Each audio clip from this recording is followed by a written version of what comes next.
Que a graça e a paz do nosso Senhor e Salvador Jesus Cristo seja contigo. Vamos para o 7º dia dessa jornada, 40 madrugadas com Jesus.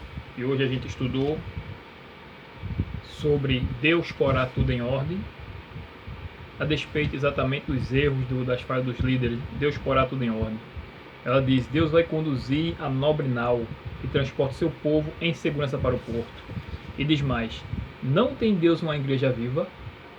Ele tem uma igreja, mas esta é a igreja militante e não a igreja triunfante. Ou seja, há defeito na igreja. Há pessoas que caem, mas essa igreja é uma igreja militante, ainda não é triunfante.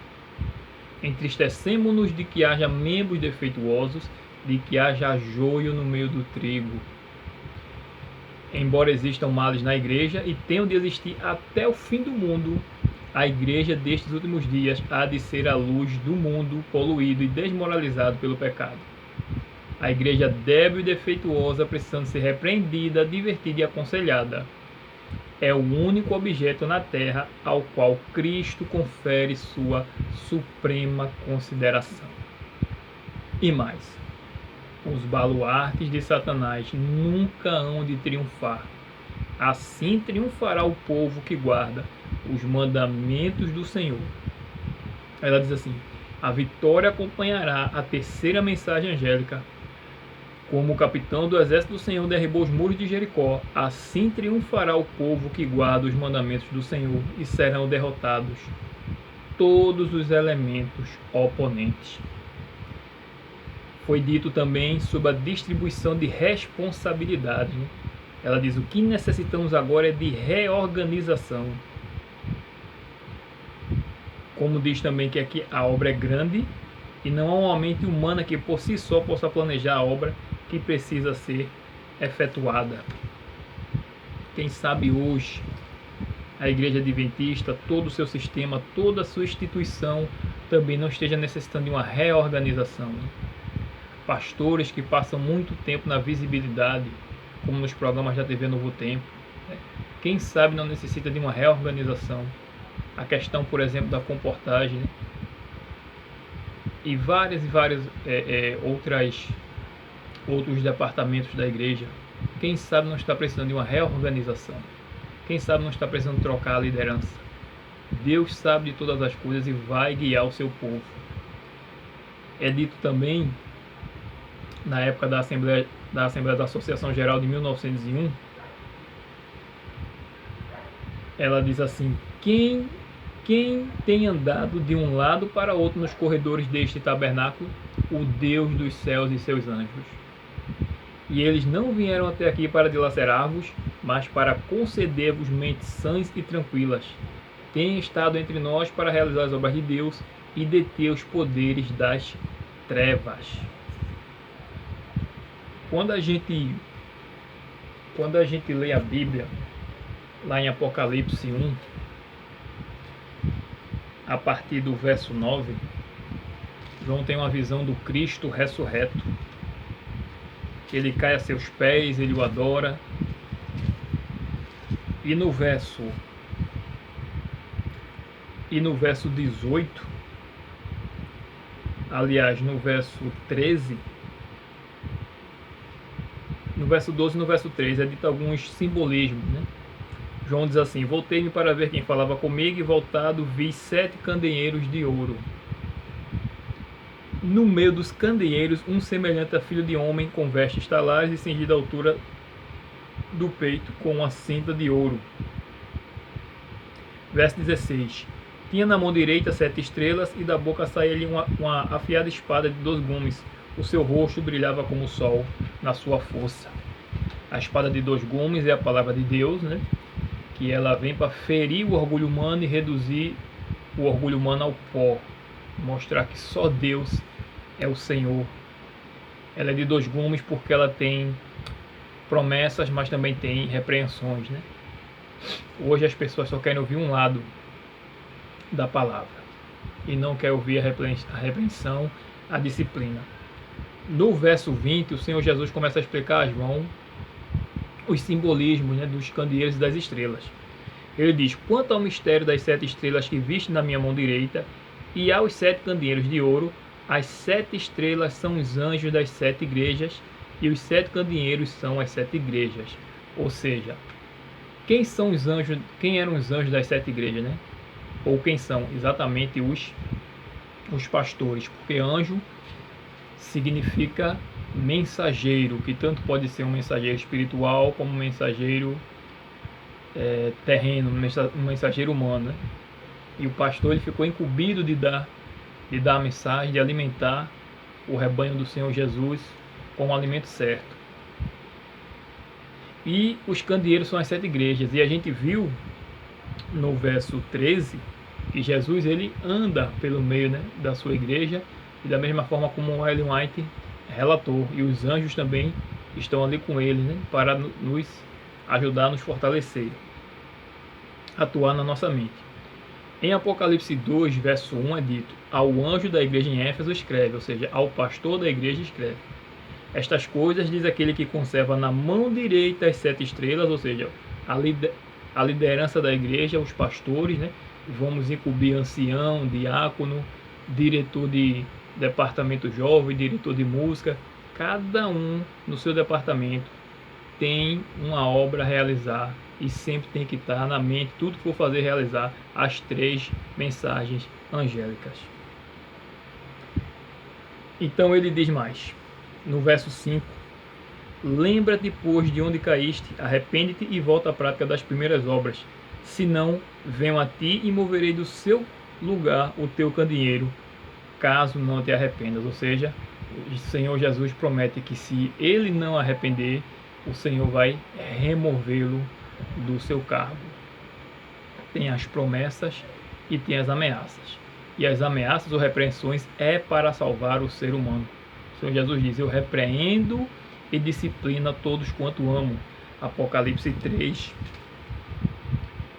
e no verso 19. Então veja, a despeito dos defeitos da igreja, das falhas, né? Se a igreja a liderança está caminhando com o caminho errado, podemos ficar tranquilos, porque o capitão dos exércitos do Senhor, ele está cuidando de tudo, ele tem a liderança da igreja na sua mão. Quando chegamos, por exemplo, também lá em Mateus, no capítulo 13, o Senhor Jesus, ele fala sobre 2 parábolas. Uma parábola da semente, né? E a outra parábola do joio. Na parábola da semente, como ele explica, a todos que ouvem, verso 19, a todos os que ouvem a palavra do reino e não a compreendem, vem o maligno e arrebata o que lhes foi semeado no coração. Este é o que foi semeado à beira do caminho. Tem gente que ouve a palavra de Deus, não compreende, mas não se interessa em buscar. Mesmo com o Espírito Santo atuando, ele não se interessa em buscar. Então ele vira algo fácil do maligno. Verso 20: o que foi semeado em solo rochoso, esse é o que ouve a palavra e a recebe com alegria, mas não tem raiz em si mesmo, sendo antes de pouca duração, e lhe chegando a angústia ou a perseguição por causa da palavra, logo se escandaliza. Ou seja, ama Jesus, mas também ama outras coisas, né? Também não quer mudança, não tem raiz, ele não está ligado à videira. Ele diz que ama Jesus, né? E talvez até ame, mas ele não está ligado à videira verdadeira. Então, quando vem, por exemplo, alguma falha dos membros da igreja, ele se afasta e volta para o mundo. Ou então, quando ele passa por um momento de provação, né? Por exemplo, na guarda do sábado, ele vai e abandona a igreja. Por quê? Porque não tem raiz em si mesmo. No verso 22 é dito: o que foi semeado entre os espinhos é o que ouve a palavra, porém os cuidados do mundo e a fascinação das riquezas sufocam a palavra e fica infrutífera. Nós temos que dar frutos. Essa pessoa é daquela que ama Jesus, mas também ama outras coisas, e não faz uma entrega total ao Senhor Jesus. Ama mais o mundo do que as coisas de Deus. Quer o céu, quer a vida eterna, mas não quer o dono do céu, o doador da vida eterna. Quer receber apenas as bênçãos, mas não quer o abençoador. E não pensa nas bênçãos espirituais, só nas bênçãos aqui terrenas. E o verso 23, mas o que foi semeado em boa terra, o que ouve a palavra e compreende, este frutifica e produz a 100, a 60 e a 30 por um.